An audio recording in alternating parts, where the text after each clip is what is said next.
Hi, everyone. Welcome to Rutgers at the Voice of College Football.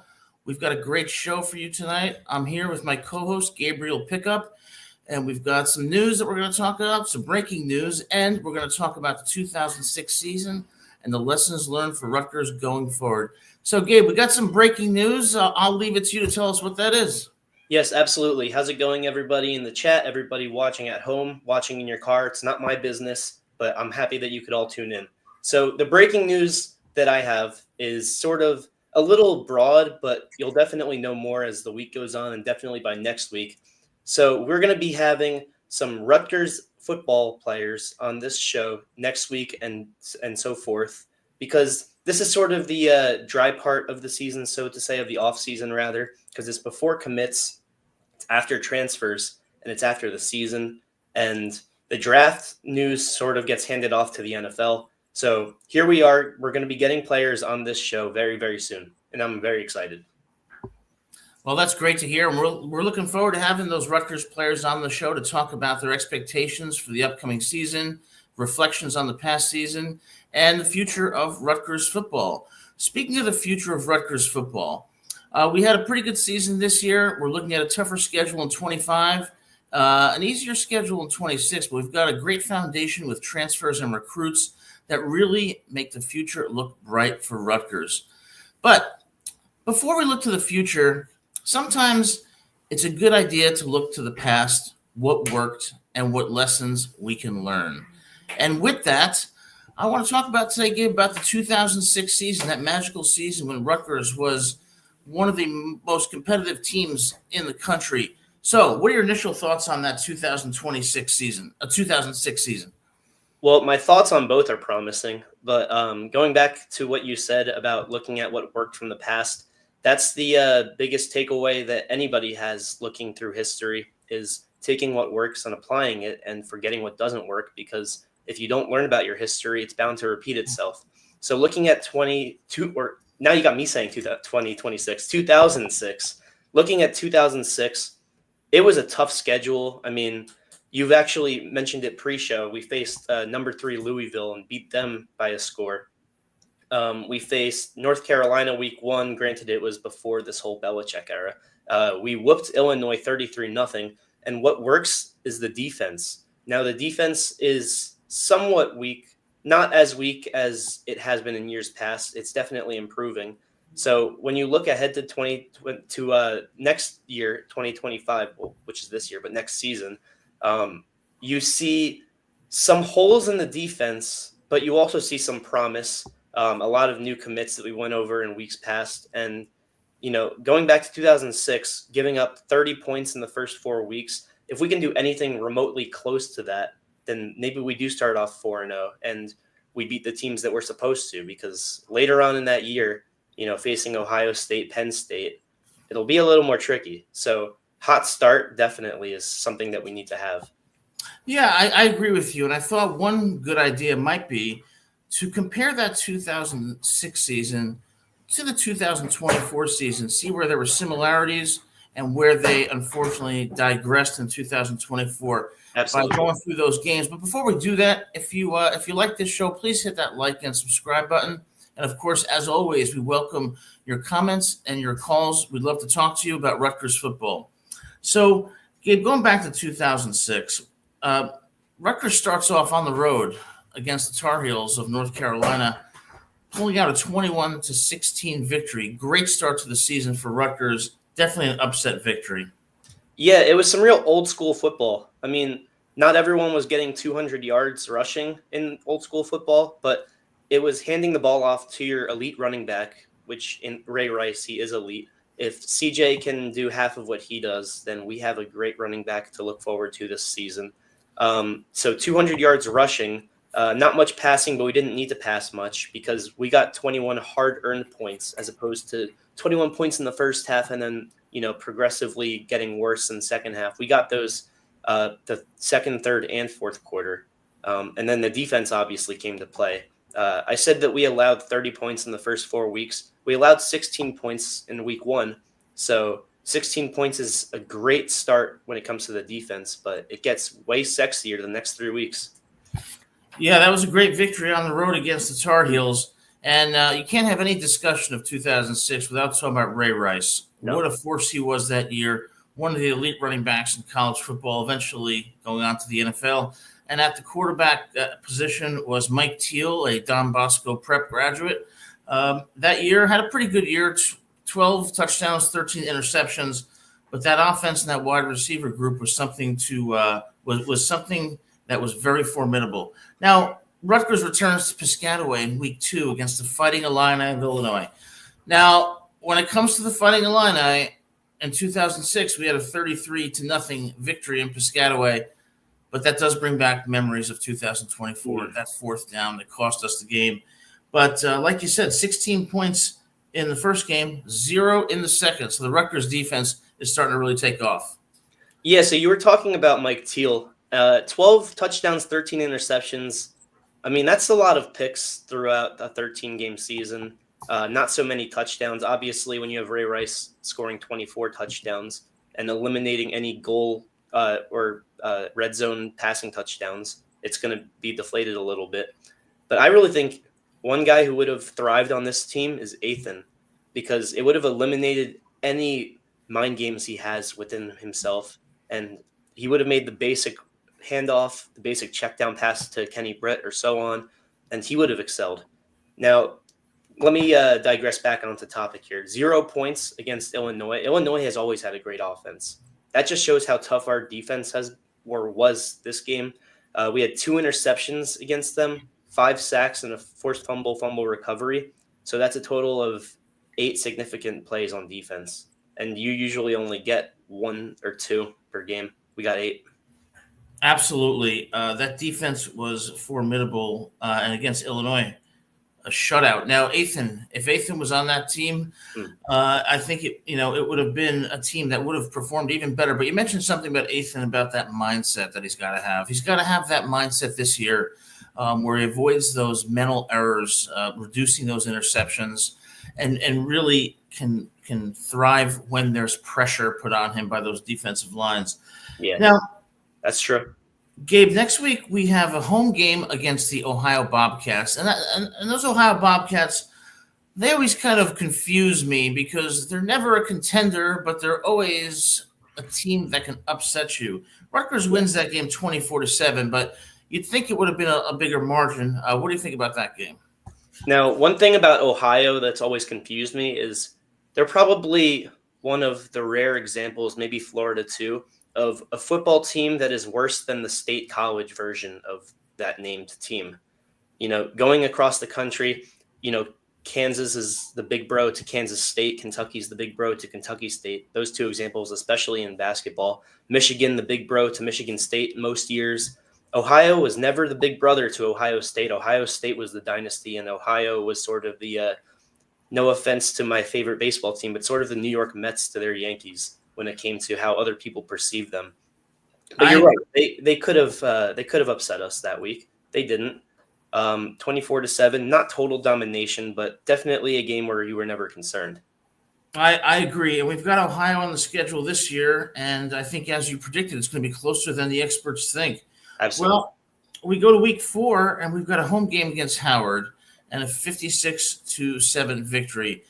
Howard University, very good academic school and up and coming in some areas in athletics, but just did not have the talent that Rutgers had, so it was an easy victory. It was an easy victory. They also didn't have the same funding that they do now. Correct. Yeah, HBCUs, they're definitely getting a lot more funding because alumni that make it to the league or alumni that just make it in life are coming back and funding these schools, helping them academically and athletically. I believe we went over the schedule last week for 2026, and we play them in 2026. And that game will be a lot closer than 56-7.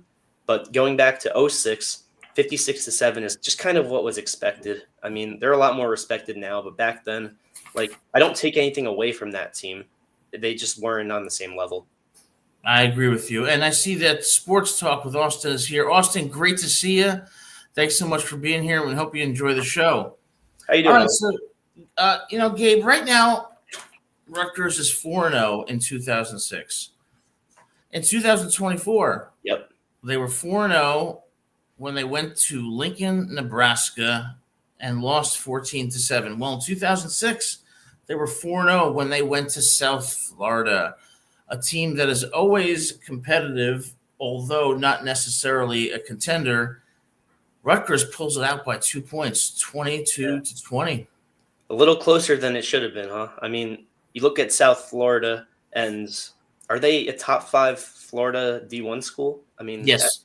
that's even an argument you could make in certain years.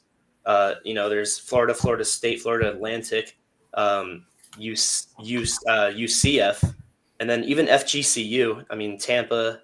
Like, Yeah. there's a lot of schools there that you could say might be better than USF. Sure. So a lot of great schools. Absolutely. But I mean, they're not garbage by any means. It's just it wasn't supposed to be that close. I mean, we won, and the following week we destroyed Navy. Not very respectful of us to those who serve, but we did destroy Navy the following week. So I guess we had to bounce back and got our guys going in the right direction. Yeah, absolutely. And that South Florida game, even though just a 2-point victory, this is where we see 2006 and 2024 diverge. And before I get to that, we have Mac Deaver here. Mac, thanks so much for joining us. We appreciate it and hope you enjoy the show. So, how you doing, Mac? They beat South Florida 22-20. In 2024, they go to Lincoln, Nebraska, and lose 14-7 in a game by all accounts they should have won. The failed fake field goal, the missed field goal. Say that 3 times fast. Yeah, I mean, and the failure to punch it in from the 3-yard line, first and goal, when you got Kyle Monangai. So that's the first, divergence from 2006. And then in 2006, they go at Navy. Now, I want to just say this. Respect everyone who serves in the military. You have my highest respect, but I'm going to tell you this. Stay in the military, stay off the football field. It doesn't mix. At Navy, 34-0 over Navy. What are your thoughts? I couldn't agree more with you. We're not having very many different opinions on this show today, outside of maybe the USF dynamic. But when it comes to Navy, I mean, they have more years served than points on the field. Even as a freshman, and even if you were a recruit, that's still potentially more years served than points that they scored. 0 points, 34 points for us. It looked a lot like week 2, except that was against the dominant Illinois team. Navy playing against Rutgers. I want to know what the spread for that game was. If betting was legal in the States outside of Las Vegas back then, I could see it being like a 20.5, something like that. So, I mean, we did outplay our projections, but that's still to a degree what we were supposed to do. Absolutely. And Austin says the 2024 Army football would disagree. Yes, they would. Army, congratulations on a fantastic year, but you are the exception, not the rule. Now, Gabe, the next week, Rutgers goes at Pittsburgh and wins 20-10 against the Panthers. In 2024, Wisconsin comes to Piscataway, and we get blown out 42-10. So you see the season separating in different directions. So that Pittsburgh victory was one of those grinded out wins where the defense really stood up and shut down the Panthers. What did you think of that game? So the themes I'm noticing here are week 5 and week 7. So week 5 in 2024, we play bad and we lose. Week 5 in 2006, we play bad and we find a way to win. And Pitt, you could even say the same thing. They've always been a great football team. And real quick, I just want to say rest in peace to their freshman Mason Alexander, who passed away in a car crash. It's a terrible story. He got in an interview a few days beforehand and talked about how the NFL was his dream. He was a 4-star recruit. No doubt he could have made it and been a star in the league. So I just wanted to touch on that and say rest in peace, and we're thinking about you. Absolutely. Rest in peace. So when it comes to their football team, 20-10, that's a dominant victory when you consider how great their football program is. Absolutely. And the victory over Pitt, 20-10 on the road. If you look at 2024, during that same week, UCLA comes into Piscataway and escapes with a 35-32 victory. So what we see here in 2006, Rutgers remaining undefeated, but in 2024, Rutgers slowly starting to crumble. And that's the thing. What are the lessons that Rutgers can learn from 2006 to apply to 2025 and beyond? We'll talk about that after we get through these games. Now, the next game, Rutgers returns to Piscataway and faces the Connecticut Huskies. Now, based on my recollection, Connecticut is a basketball school. I'm not sure why they have a football program, but apparently they do. Rutgers comes away with the 11-point victory, 24-13, while unfortunately in 2024, Rutgers loses 42-20 against USC to go 4-4, whereas Rutgers now in 2006 is 8-0. What do you think about that Connecticut game? So UConn having a football team is more than I can say about my alumnus school or my former school, Ryder. They don't have a football team, so I guess with UConn, you take what you can, right? I mean, they have a dominant basketball team, but when it comes to football, they showed up. 24-13 isn't a blowout by any means, because even there was no 2-minute warning back then, but even in a 2-minute warning setting, you get a touchdown and an onside kick, it's a game. I don't know. What do you think about that? Well, here's what I think. I think that the game against South Florida, where they won 22-20 on the road, and the home victory 24-13 over UConn, it shows you how razor thin the difference is between winning and losing in college football. And with the increased parity, every week is really a battle. And I think that the Connecticut game shows that. Well, Rutgers goes to 8-0 on the season, ranked in the top 10. Unfortunately, in 2024, they went to 4-4 with a loss to USC. 4-4, yeah. Unacceptable. The difference is that the defense still showed up later in the season in 2000. Yes, you're exactly right. And that dream season of Rutgers in 2006, many people thought it would come to a screeching halt against number 3 Louisville at home in Piscataway. They were wrong. Rutgers comes out with one of the biggest victories in its history, 28-25 over Louisville, and now is starting to look like a national championship contender. What'd you think of that game? The only angle I can take about this game is an emotional one. Obviously, I was only 6 years old in 2000, but what I can say is that from an emotional angle, we outperformed what every expert said we would do. 28 points against Louisville defense is astounding, especially in 06. 25 points allowed against their amazing offense. Again, it's astounding. Any form of a victory against number 3 team in the nation, as a fringe top 10 team, that really propels you maybe into that top 5 status. Austin, you said your heart broke that day? Yes, Austin is a Louisville fan. Now, and I want to say one thing to anybody who talks about Louisville. It is not Louisville. Stop saying it. Just like when people talk about New Orleans, it's not New Orleans, it's New Orleans. Pronounce it right. Yes, that was a heartbreak for Louisville. Our sympathies go out to you, Austin.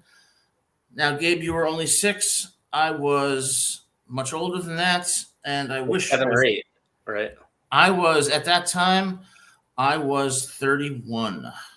I am turning 50 in next. Actually, we don't want to talk about that because it's too depressing. So here's a lesson to learn from the Louisville game. Signature victory for Rutgers, but one of the things that great victories often do is they lead to great defeats because teams expend all of their emotional and physical energy on that game, and they are susceptible to a letdown or to that evil thing called complacency. Well, sure enough, next week, Rutgers travels to fight the Bearcats of Cincinnati. They lose by 19 points, 30-11. So the jubilation of the Louisville victory turns into the sadness of a tremendous loss against the Bearcats. What happened there, Gabe? Yeah, what happened was sort of what we saw from this 2024 team a lot earlier, which was we got comfortable. We just had the best win, you said it, arguably in recent program history, maybe ever. And in terms of going up against the odds and defeating a team that everyone said should win that game. Now you go up against Cincinnati and you sort of think you have everything figured out. I mean, I've seen it from my teams in every sport too many times. You think you have it figured out.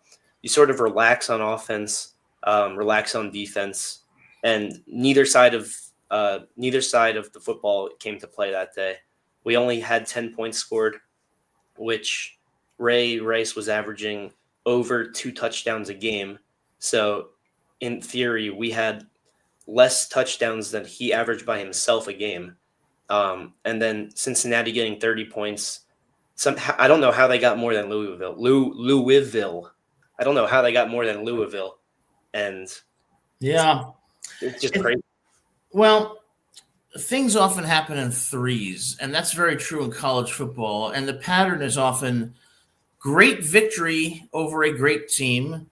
Next week, letdown and an upset loss. And then the week after, they come roaring back. And that's exactly what Rutgers did when they came back to Piscataway to defeat Syracuse 38-7. Syracuse, as we know, is a team with orange helmets. We should never lose to a team with orange helmets. So Rutgers bounces back on the heels of that loss to Cincinnati and is back on track. I mean, my high school team wore orange helmets, and they didn't do a lot of winning, so I'll stand by that.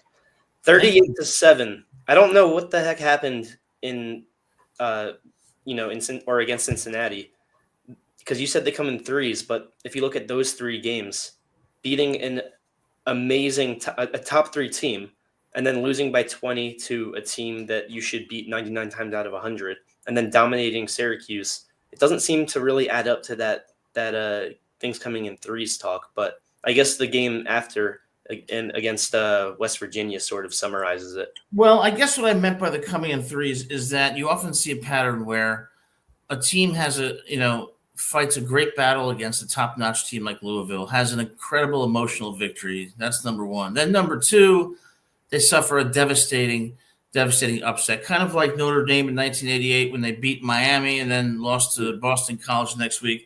And the third part of that is they come back and they destroy a team the next week, and you just wonder what could have been if they had beaten Cincinnati. But that brings us to one of the games of the year back in 2006, and a chance for Rutgers to really reassert itself when they go on the road to Morgantown, West Virginia, against the Mountaineers of West Virginia. And as Austin said, his heart broke that day when we lost to Louisville lost to Rutgers. My heart broke that day when in 3 overtimes, the Scarlet Knights lose 41-39 against the Mountaineers. What are your thoughts? Mountain Mama got the best of us that game. Yeah. When things looked tough, when we could have thrown the towel in, we did show resilience. But in first OT, second OT, we had chances to win and we blew it. The spirit of Mountain Mama, I guess, showed that she was victorious over us that night, or that day rather. And 3 times a charm for her. Tough way to end the year. If you think about the current bracket, we might have had a chance to make the playoffs. But that loss against Cincinnati, to me, may have sealed the fate for us anyway. Yeah, I completely agree with you. That was a devastating loss. But that does not mean that Rutgers did not have a successful season, 10-2, and in fact could have been 12-0 and contended for the national championship. And Greg Schiano deserves a lot of credit here. Yeah, Rutgers is not a program that typically is able to land the best recruits, so they have to depend on a lot of solid but not spectacular local players, the occasional 4-star, and on development. And he did a fantastic job along with his staff of making Rutgers nationally relevant, particularly for a program that historically was not relevant at all. So Coach Schiano, great job that year. And this leads us into the final game of the season. Yep. The Texas Bowl. And I find it fitting that Rutgers plays Kansas State in 2006, just like they did in 2024.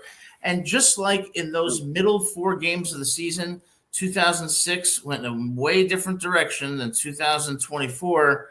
We see the exact same parallel in the last game of the season. This year, Rutgers loses 44-41 after having a sizable lead, but not the case in 2006.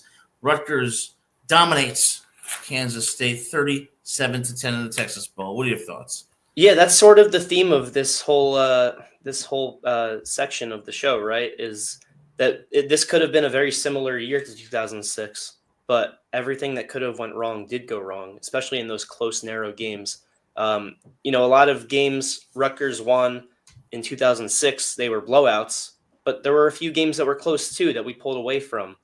We only lost one game that was close. The other one was a blowout that you can just kind of count as an outlier. But this game, the theme to me is if you don't make a game close, you can't blow it. If you beat a team 37-10, if you beat a team, 33-0, 56-7, 34-0, that's the difference to me. Is we had maybe 2 of those last year, but a lot of those games were close, and obviously games that can go either way. If you lose more than 2, you're out of the playoffs, no matter how good you look the rest of the year. Absolutely. And it's really interesting when you compare the 2006 and 2024 season, because those middle games, when Rutgers was 4-0 in 2006, those middle 4 games, South Florida, Navy, Pittsburgh, and Connecticut, all victories. 2024, Nebraska, Wisconsin, UCLA, USC, 4 losses. The divergence was stark, but the way they ended up in both seasons really was symbolic of how different those seasons went, with a victory over Kansas State in 2006, but a loss in 2024. So it kind of begs the question: these differences, how can you explain them away? When I think about it, I think there's probably 3 reasons that I look at, and I'm curious what your thoughts are, that differentiated the 2006 team from the 2024 team. The first is mindset. Okay, I think that 2006 team had a championship mindset.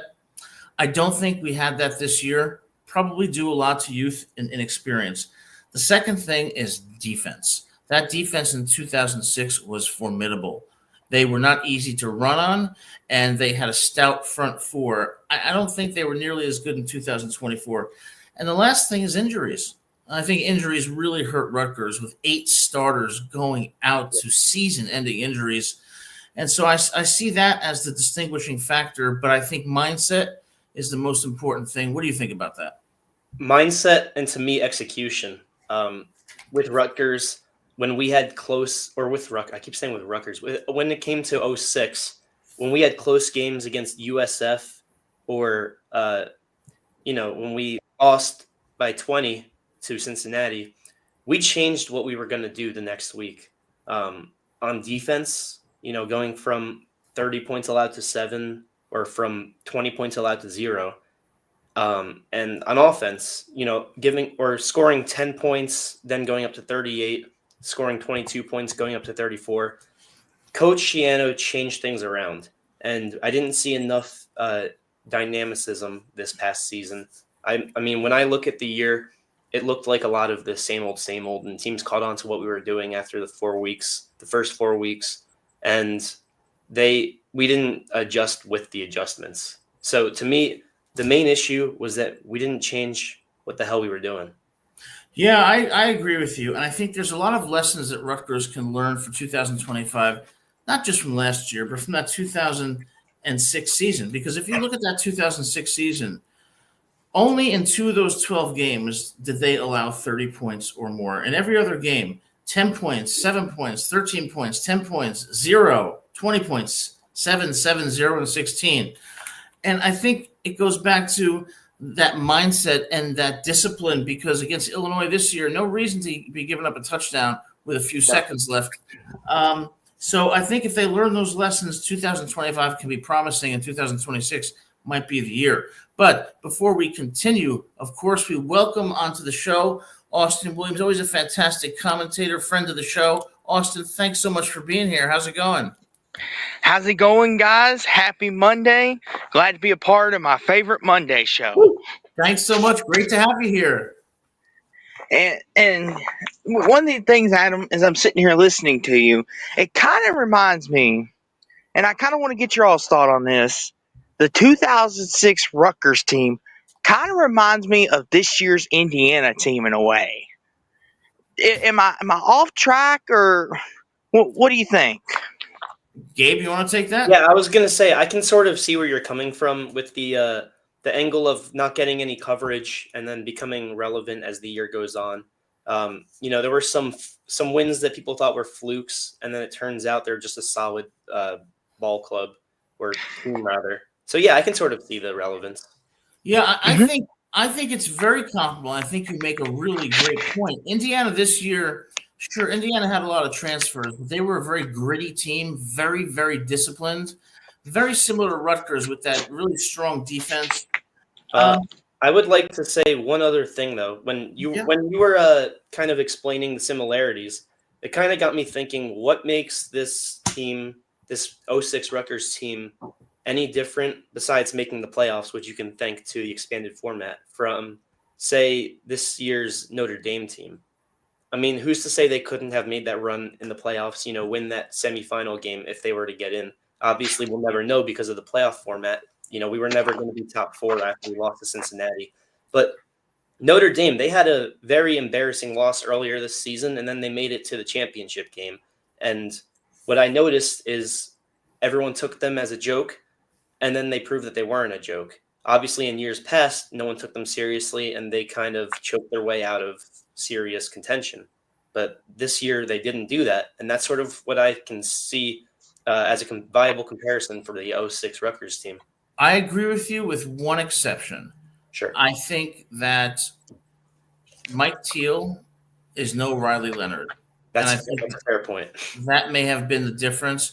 But I think the similarity with Indiana is that Rutgers had a gritty defense that was tough to score, and Indiana was the same way, gritty and disciplined. So, Austin, I agree with you. And it's going to be interesting to see where Indiana and Rutgers go in the coming years, because I think they're closer in talent and closer in trajectory than most people think. Mm-hmm. And one of the things, too, is you all bring up Ray Rice, who is a Super Bowl champion with the Ravens and was a part of this Rutgers team. He is arguably one of the best players, if not one of the best players in Rutgers history. And I kind of feel like with every team that is a Cinderella, because that's kind of what Rutgers became, kind of like Indiana, the Cinderella. You always have that one player that is like above and beyond everybody else, but doesn't get the attention that it deserves. And Ray Rice was that for the '06 Rutgers team. He was all that and then some. And he became a valuable piece in the NFL, too. I mean, it's funny to think of Ray Rice as slept on when in the NFL he was everybody's favorite player during his prime. And it's funny, but it's true, especially being a school in New Jersey. Like no one really talks about the state of New Jersey when it comes to football. So it sort of represented what the state of New Jersey was at that time too. Mm-hmm. Yeah, I think it's funny. There's another similarity with Indiana and Rutgers that's unfortunate, I think, and that's that thing called stigma. I think when people look at Rutgers, they think, "Oh, Rutgers is historically a terrible team." Indiana, oh, they're a basketball school. So when there is actually a breakout season, fans tend to take them less seriously than they otherwise would because of the stigma associated with the program. And I think that's unfortunate, but I also think it gives schools like Rutgers and Indiana a chance to really surprise people, because I think that stigma not only applies to the media and the fans, but I think players on opposing teams think that too. And I think that can be actually something that Rutgers and Indiana can use to motivate them and to be very competitive. Mm-hmm. And kind of take it with a grain of salt, as my mama says. But that's kind of what it was, if you think about it. Take it with a grain of salt. Like, a lot of people were like, "Oh, that was nice, Rutgers, but let's see you do it again." Kind of like you said with Indiana. A lot of people are like, that was a nice season, Indiana, but you kind of had a cupcake schedule. Let's see you do it again next year, and then we'll talk about you. And you kind of take it with a grain of salt. I mean, everybody loves a Cinderella until they're good enough to beat them. Then they become the enemy. Mm-hmm. Yeah, become public enemy number one. And also, you raised one point that's really important: Rutgers' consistency and sustainability, and that's why 2025 is such an important year, with Ethan Kaliakmanis returning in our great transfer group and recruiting class, which is 31st in the country. Now is the time for Rutgers to start being that consistent team that is going to be formidable every year. And I think the same holds true for Indiana. So they're kind of on the same paths, and I think that both have a lot of potential. And that's one thing too. I want to point out and get this point home is sustainability is the hardest thing in this sport today. A lot of people look at what Nick Saban did. A lot of people looked at what, Dabo did with Clemson and like, oh, they're winning multiple national titles. They're winning their conferences. Oh, this must be easier than the great ones make it look easy. Sustainability is hard. Every team has gone through a down period. Oh yeah. As much as I love Louisville, there was a year after Lamar left for a couple of years we sucked. Like we were bad. But I we mean, eventually got back on track. And the like closest you said, examples. Yeah, what sorry. was that game? I was going to say the two closest examples or most recent examples were Michigan after winning last or the year before last season. Obviously, their whole freaking roster left, and then Washington State when they were runners up, and then their whole rosters left. That's the biggest problem is with college football. You get these guys for 4 years max. With COVID, maybe 5 years. But like with in other instances, you can like in professional sports, you can trade these guys. You can get cap room to sign other guys, or you can make them your franchise player and keep them for 10, 20 years. But obviously you can't do that in college football. And so sustainability is the hardest thing. And when it comes to programs being sustainable, it's about the staffing. And is Shiano a guy that you can build your whole team around? In 06, it looked like it. I mean, nowadays it's a little tougher to say that. He's a great coach, but I don't know if he has that sustainability factor. Yeah, Dave, I think you make a great point. And one of the things about sustainability, Austin, that I really think about is I cannot imagine how difficult it is on these coaches and on their lives to year after year have to be working 15, 16 hours a day. How they're able to do it and handle the stress and still have a family and a life is beyond me. And I think that's why the life of coaches is very, is really fluid. I mean, Nick Saban might be the exception, but I can't imagine today what it's like to be a college football coach who wins year in and year out and what the stress must be. I mean, they're not just coaches, but they're therapists, they're salesmen. They have all these other communications roles that they don't even realize that applies to them too. And one of my favorite things Nick Saban said on College Game Day this past year is when they asked him, they said, "Do you all have an off season?" And Nick Saban said, "Immediately after I win the national title, I go right back on the recruiting trail. There is no off season for us as coaches. Yeah, we won this year, but it's about keeping it going." Think about that. This guy won 6 championships, and he didn't get time to enjoy them. And like you're saying, Adam, imagine how that is on the families. Imagine how that is, that's got to be hard.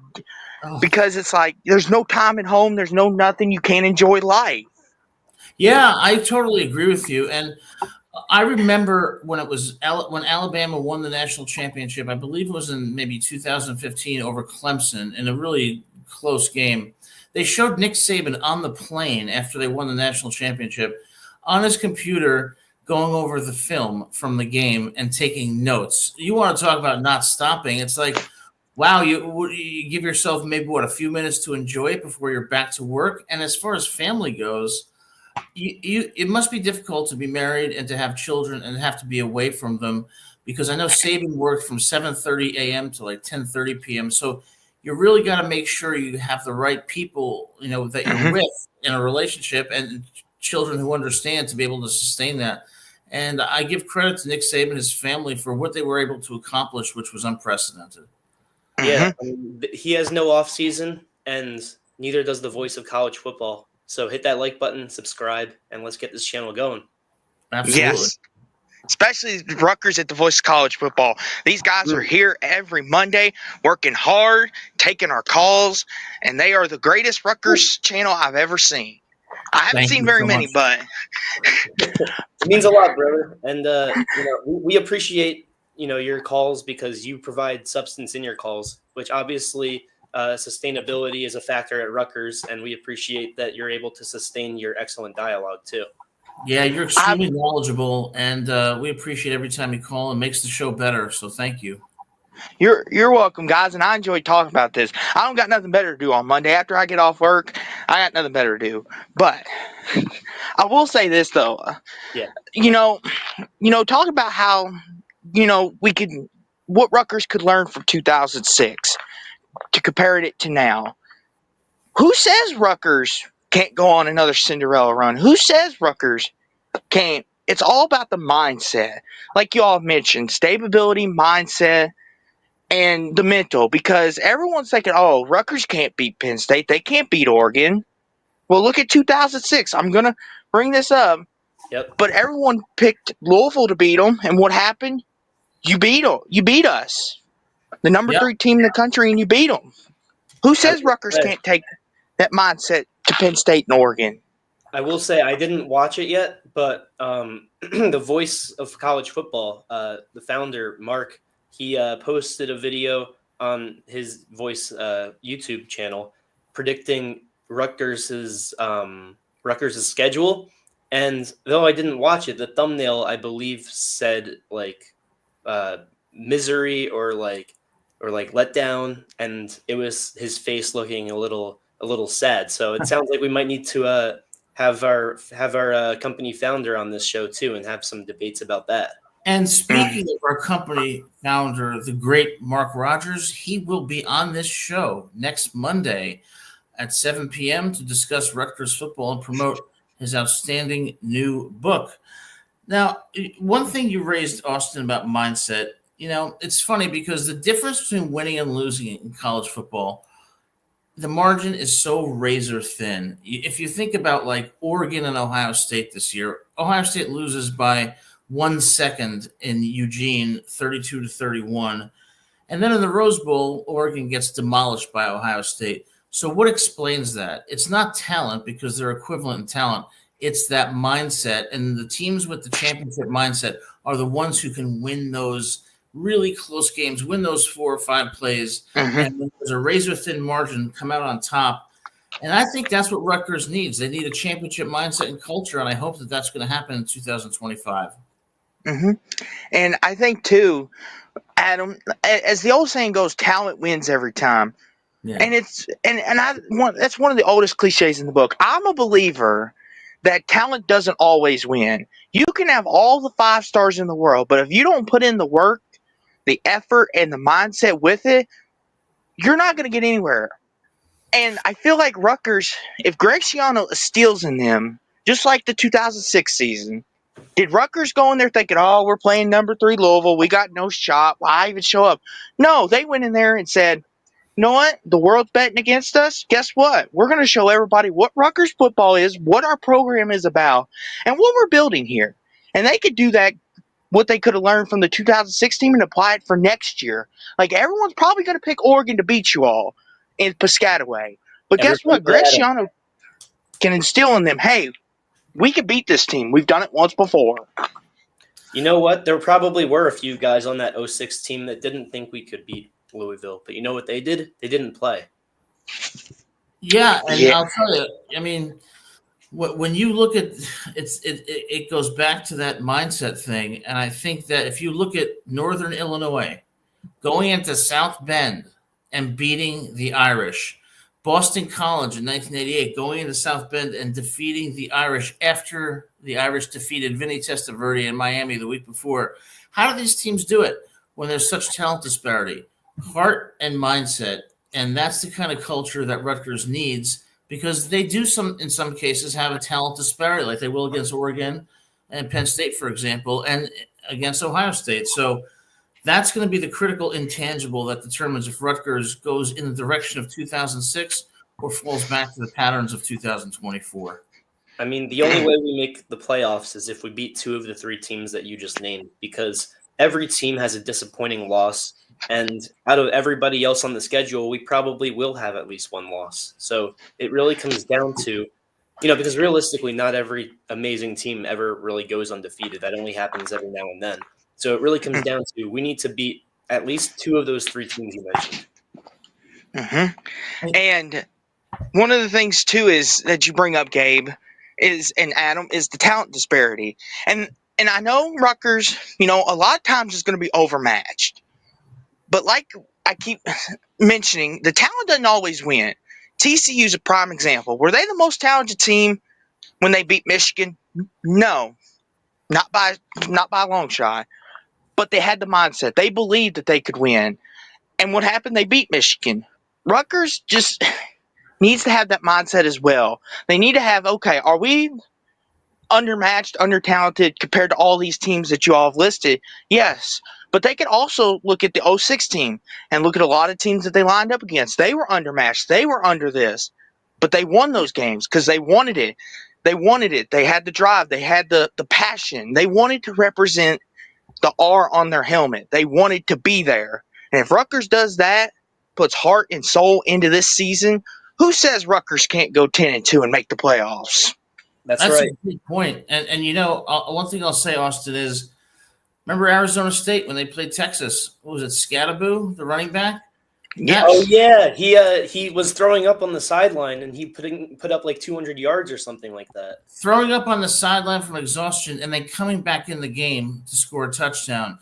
That's the mindset that's going to make you a champion. And I mean, think about it, Gabe. If let's say that you took Oregon, right, and you took off their uniforms and you put on Howard's uniforms, and Rutgers thought they were playing Howard, and it was really Oregon's players, I would bet the game would be a lot closer than if Oregon had their uniforms on. So I think it's, you know what I'm saying? It's like it's a mindset thing.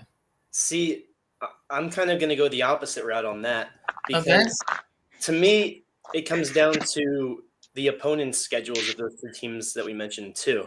If they're, having a rough schedule, they're going to take us seriously and they're going to kick our butts. Because unfortunately, like Austin here said, talent beats hard work a lot of time, despite what Kevin Durant said in his speech. But if they are undefeated or maybe have one loss and they're on a roll, they're not going to take us as seriously, and that's where we can thrive. So to me, it comes down to how prestigious those uniforms are. And yes, there's one element where you want to live up to the history of the team or how good you've been in weeks past. But on the other side, there's looking at Rutgers, and even if at that point, we're 7-1, 6-1, 7-2, 8-2, whatever it may be, they're going to still look at us and say it's because we've only played one good team so far, or it's a fluke year. So that's where I disagree with you. Mm-hmm. And that's too where a lot of it compares and comparisons, like you said, Gabe. Because let's just say Rutgers is 6-1, it would be Indiana all over again. Not a lot of people would take you very seriously. They'd be like, "Well, let's look at your schedule, Rutgers. Well, you beat up on Iowa, Illinois, yeah." And it's like in 2006, I'm starting to see the similarities here. If what we think could happen. 2006 wasn't taken seriously until they pulled off that one massive upset. All it takes is one, and then the whole world will be talking about you guys that day.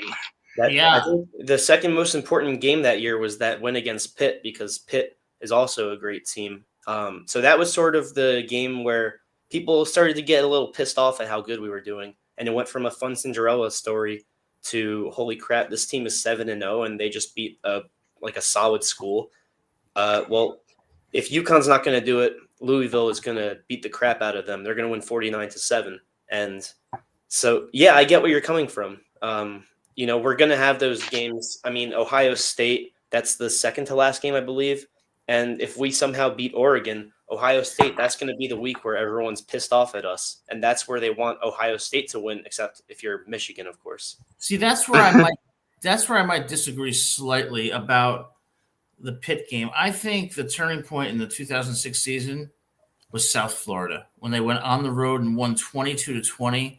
It reminds me of 2024 when in the fifth game we went to Lincoln, Nebraska, and just couldn't pull it off. And I think Rutgers' ability to win by 2 against a tough South Florida team this year and our inability to win in Lincoln, I think there was a mindset thing. I don't think this team was as confident that it actually could do what it hoped it would. And like you said, Austin, it goes back to that mindset. Mm-hmm. And it's another one of them things too. It's one of them, like Gabe mentioned. If you all happen to beat Oregon, Ohio State, they're going to be like, okay, we need to take Rutgers more seriously. Because let's be honest, right now, they're probably looking at the schedule and being like, oh, we're going to beat Rutgers. They're nothing, yada, yada, yada. They got a good coach, legendary coach, but we're going to beat them. They're But if probably y'all beat talking about what Oregon, the hell is a Scarlet Knight, but it doesn't even but if you beat Oregon, kind of like Indiana, like I hate to keep comparing with Indiana because I know Adam loves this past year's Indiana team, but it's kind of similar like I started off with because no one took Indiana seriously until they started stacking them up. And then when they beat Michigan, people were like, okay, this Indiana might be some serious competition. And then what happened? Ohio State took them seriously. It was no longer, oh, it's the week before Michigan. We got this. And You it's know kind what of like else with Rutgers. Indiana? You know what else with Indiana? Now people want to go there. People want to play for Indiana. So they're getting some pull in the transfer portal too. Yeah, and the Mhm. reason why mindset is so critically important is because let's be real about it. Teams like Ohio State, mindset's important for them, but they can get away with complacency pretty often, have a bad game and still pull it out. Rutgers can't do that. They need to win the effort, the mindset game every single week so that they can bridge the gap between the talents and pull out those close victories like they did against Louisville. I hate to say it, Austin, but 28-25. Yeah, I mean, Adam, we can say it. We don't Sorry have about that. much else to look forward to or look behind to, I guess. you got to bring up Louisville. It's okay. We Is got that your over it. version? Is that your version of our Illinois game? Yes. Illinois, Gabe, what are you doing? I'm just evening the score here. You just did. Listen, that game, too, I legit thought we could win the whole thing that year. That's how good I thought we were. And to be honest with you, I didn't take y'all seriously. And I'll be first to say it right here, right now. I did not take y'all seriously. I was like, oh, Rutgers, we always beat them. And then the one time that we get overconfident, you beat us. But Well, the thing is this though, with teams like that are performing at an elite level every year or most years, people often think, oh, their biggest games are against another top 5 or top 10 team. No, the games that are the most dangerous are those trap games against a team 20, 25, like an Iowa or an Illinois, and and what we saw this year with Rutgers is. Iowa, Nebraska, the Illinois, Nebraska, UCLA, Wisconsin. No excuses. They just and I think it revealed that Rutgers struggled with their mindset this year, and I think that mindset begins with the quarterback. And I think Callie Kamanis has great tools, a great arm, and great ability. Yeah. I sense that he didn't have the confidence. We were deer running into headlights in those games. Yeah. And I want to bring this up too, is the Big East back in the day. Not a lot of people put respect on it, but that was a tough conference to win. Like not a lot of people put a respect on it because they see Big East as a basketball conference, which they rightfully should. Long, illustrious history. But in football, they were no slouches. You had Rutgers, Temple, Syracuse, Louisville, Memphis. The Big East was a really good football conference for the longest time. It was brutal. Maybe not as good as the Big Ten is now, but the fact that Rutgers went 11-2 in a Big East conference with a top 5 Louisville in there and a lot of other really good teams says a lot. Yeah. Yeah. I tell you, you're talking about the Big East. My friend is a fan of Temple. He says their football program today might be the worst D1 football program in the nation, which is it's not as crazy a take as it sounds, but there was a time Temple was really good. Yeah. My whole family went to Temple on my mom's side, but it just comes down to the mindset factor. I think that's really what it all comes down to. Every single way that we say it, that's sort of the similarity and theme is we got to have the mindset that we can sort of beat these clubs that are really good or these teams that are really good and not fall for the trap games, because if you fall for a trap game, it makes those games against Ohio State or Penn State or whoever matter that much more, because now you go from what do we have to lose to, oh shit, we have something to lose. Yeah, Hmm. I agree with that, and that's why it's so important when these transfers come in, when these high school kids come in. You immediately got to have a culture that cultivates that type of mindset because the season will turn on just a few plays. Hmm. And that's the razor edge margin between victory and defeat. And that's why the culture at Rutgers is going to be so important because they don't have the talent necessarily to dominate teams. But if they have the mindset, they certainly can. And the Big East was an example of that. The Big East was one of those conferences where, unlike others, it had an extreme amount of parity. So every week was a tough game. And, and it was certainly a formidable conference. But if Rutgers is going to get over the hump and return to the form that they were in 2006, it's up here that they're going to have to change. Hmm. And last couple of things I want to talk to you guys about is 2006. Since this is what we're talking about, is this the greatest Rutgers football team of all time, or is that too far fetched? Greatest of my lifetime. Well, hold on a second. You were only 6. I'm almost My 50. lifetime. I was only 6. I'm not 6 anymore. Well, the bottom line is you're a lot younger than me, and I'm jealous. I was born in 1975. Yes, best team by far in both of our lifetimes because they had the mindset, they had the coach, they had the defense, and they did have the players, and they won those close games, like 2 points against South Florida, 3 points against, dare I say, Louisville. This year, we lose by 3 points to UCLA. We lose by 7 to Nebraska. I mean, the difference is really stark, and it shows you what Rutgers could have been this year as opposed to what they actually were in 2006. Hmm. Sort of the polar opposite of the Kansas City Chiefs.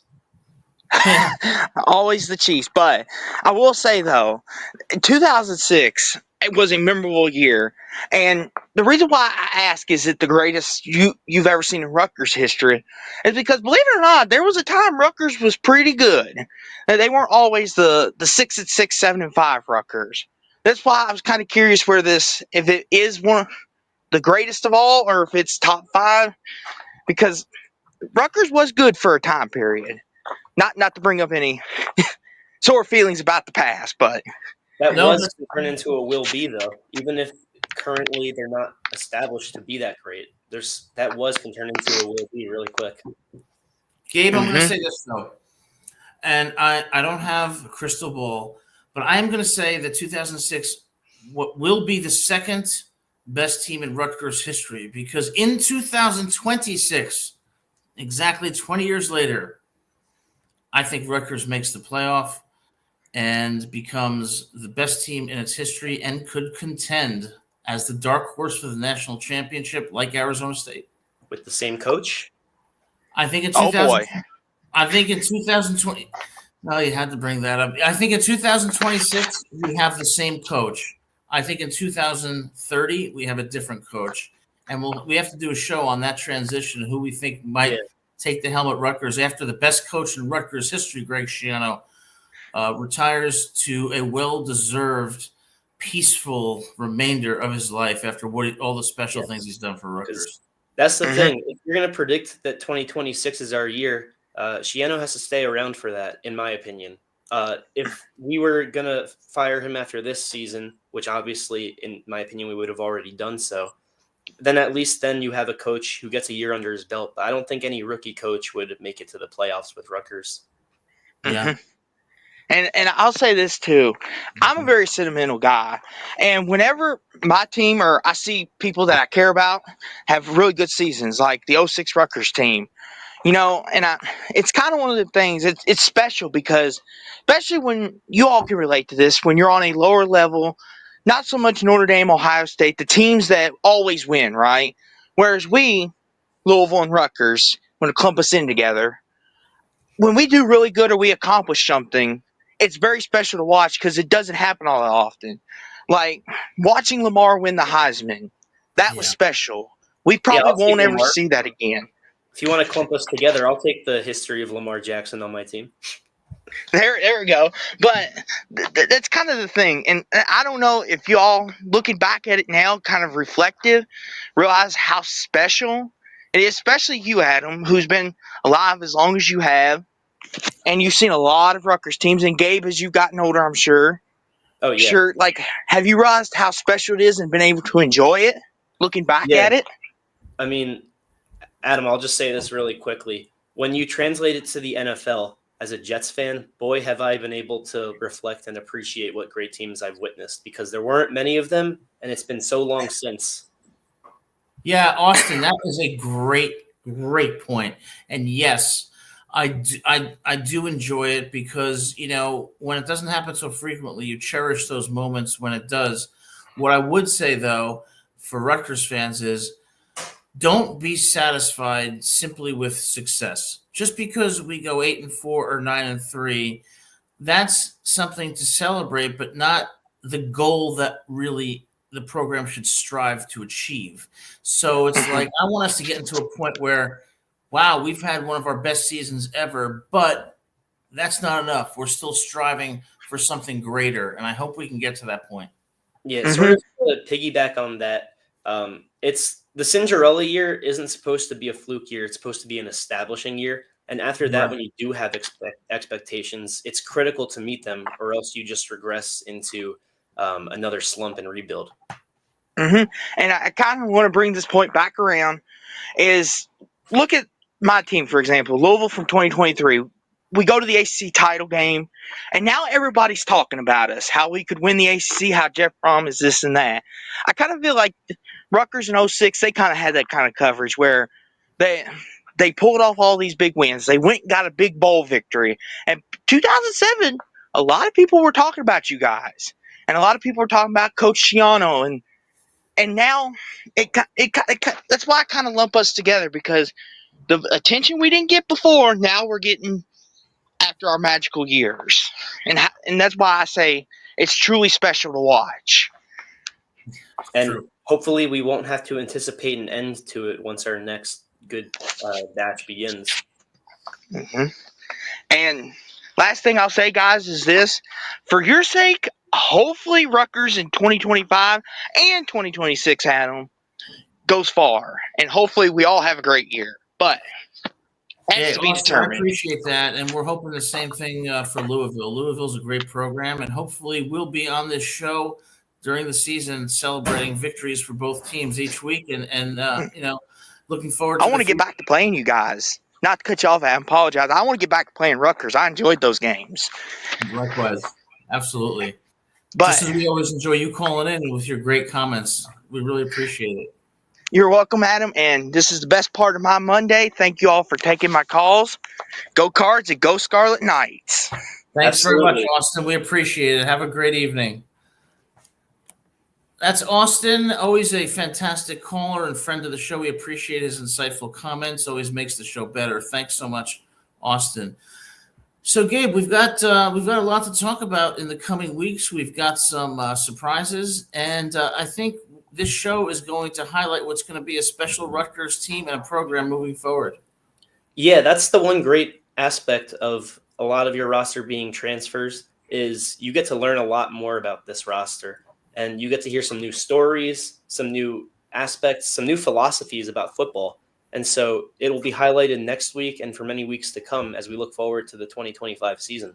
Absolutely. We hope you all join us each week here at Rutgers at the Voice of College Football. We've got some great shows coming up. Always appreciate you watching. If you like the show, hit that like and subscribe button.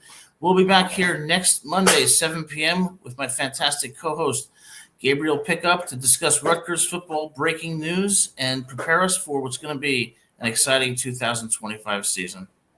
Thanks so much, everyone, for being here, and we will see you next week, next Monday at 7 p.m. Go Scarlet Knights.